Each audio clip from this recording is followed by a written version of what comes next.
So let's talk about our next savings, Kathleen. What do you got? Number 2, eating in restaurants. Yum. Are you saying do it more? I wish. Actually, no.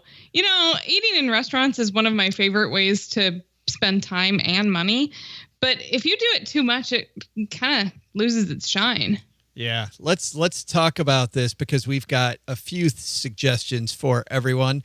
The first one makes me sad, which is drinking in restaurants. Say it ain't so.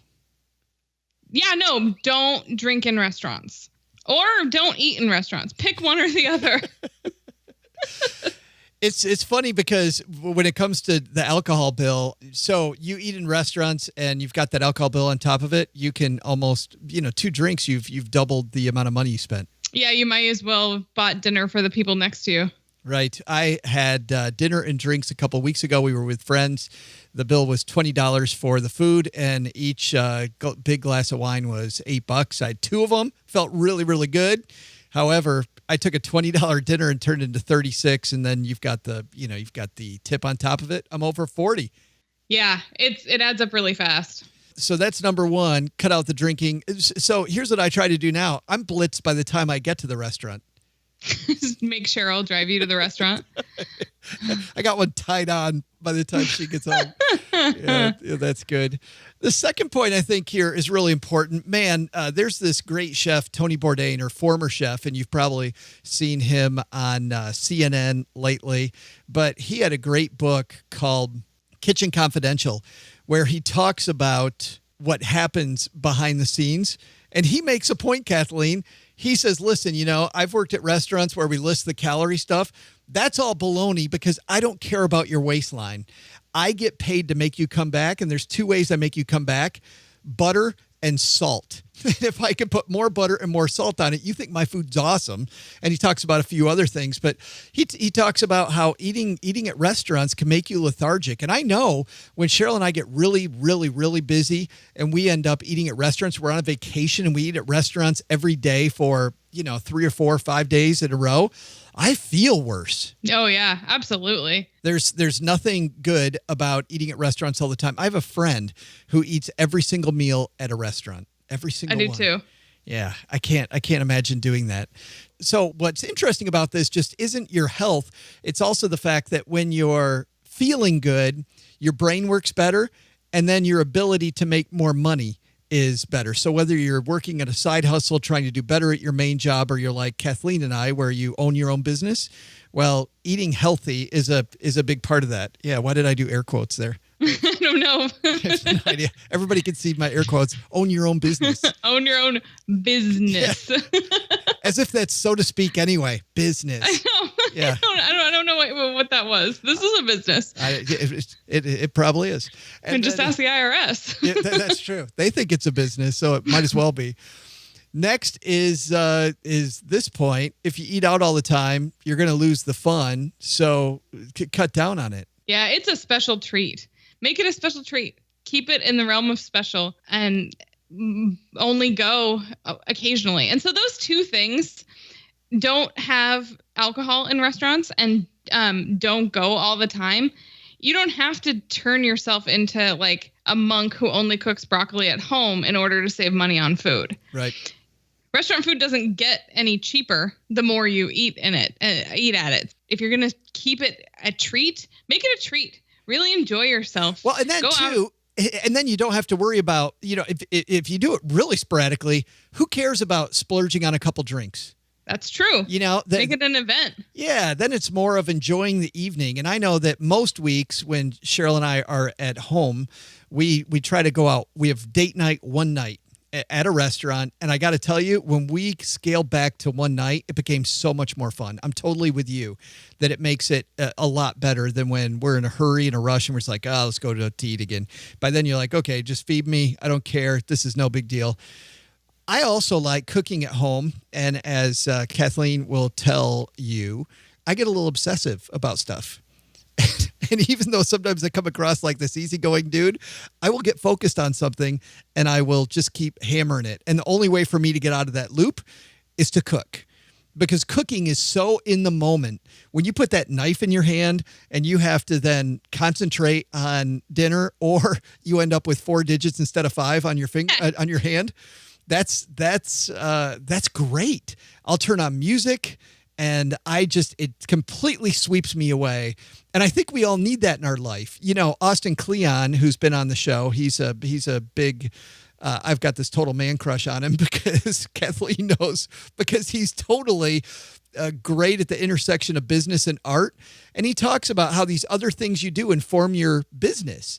And if you take the time to cook, believe it or not, a lot of people think, well, I want to take less time to cook so I can stick with my business. You will think more about your business and you'll get more good ideas if you give yourself permission to step away for a few minutes. I know. I saw this in a Facebook group where someone was asking, hey, I just started my own business and I've gained a little weight. Does anyone have any tips on these delivery services or whatever? And I responded, I said, no, don't do any delivery. Don't keep snacks in your house.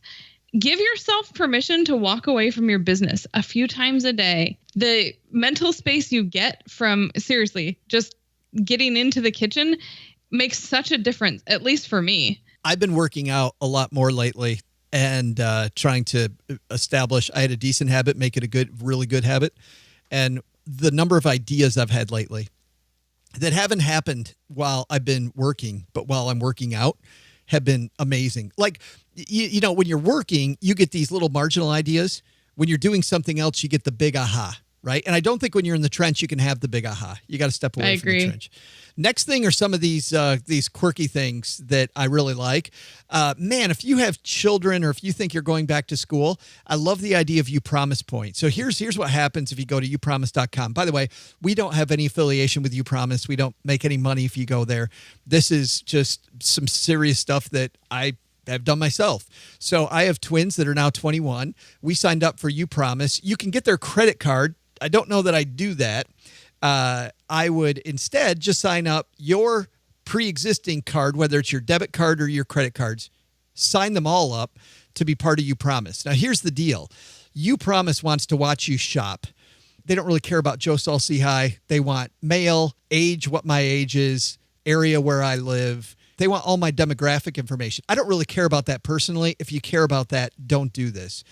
But UPromise works with certain retailers, and whenever you swipe a card there, not only do you get any points you get with the card that you already have, but you also get UPromise points.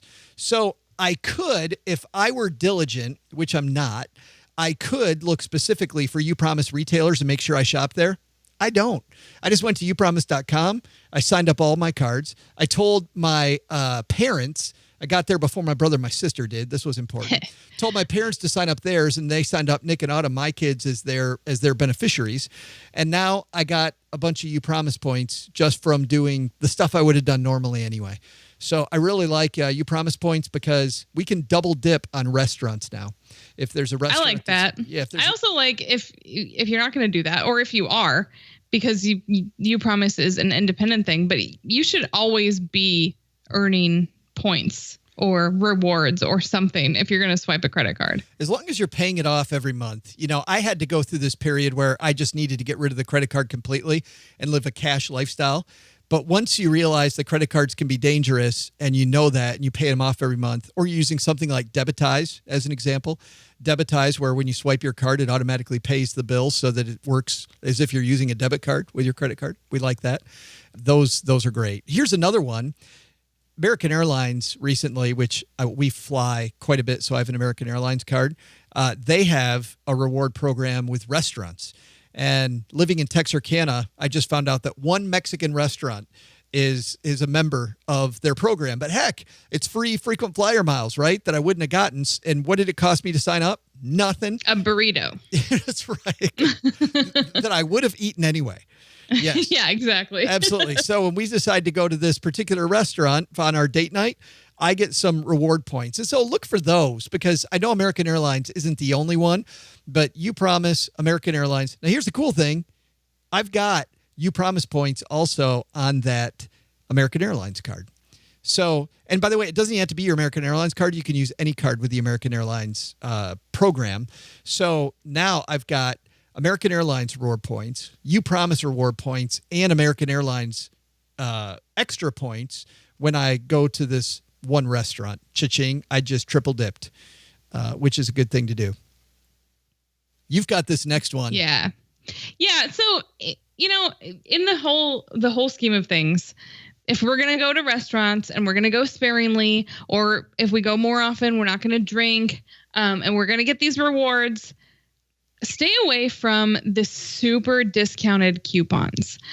Restaurant.com, Groupon, those are the kind of places that end up giving you either a different level of quality of food or a different level quality of service.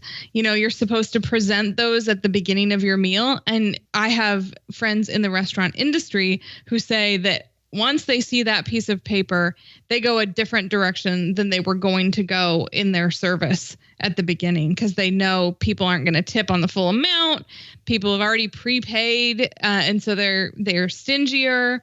If you're going to do restaurants, make them special, make them a date night, and then don't go to the super discounted places. And you also have to remember why places like Groupon exist. I mean, they exist to get you to spend money that you wouldn't spend normally anyway.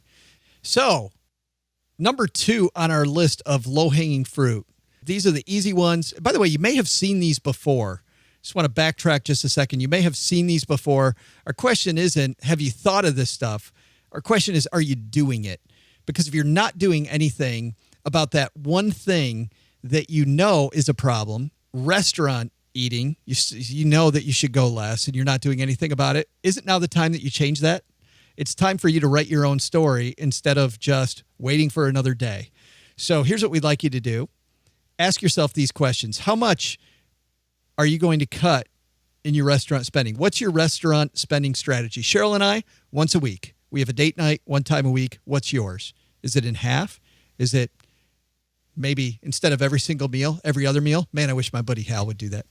And I'm saying his name because I know nobody knows who Hal is, and he's not going to buy this course. But then how much? And if he does, Hal, please do that, because I'll say that to Hal's face. And then the next question: how much did that save you? And now you look at number 1 and number 2, and hopefully we're coming up on some serious money. Yeah, really.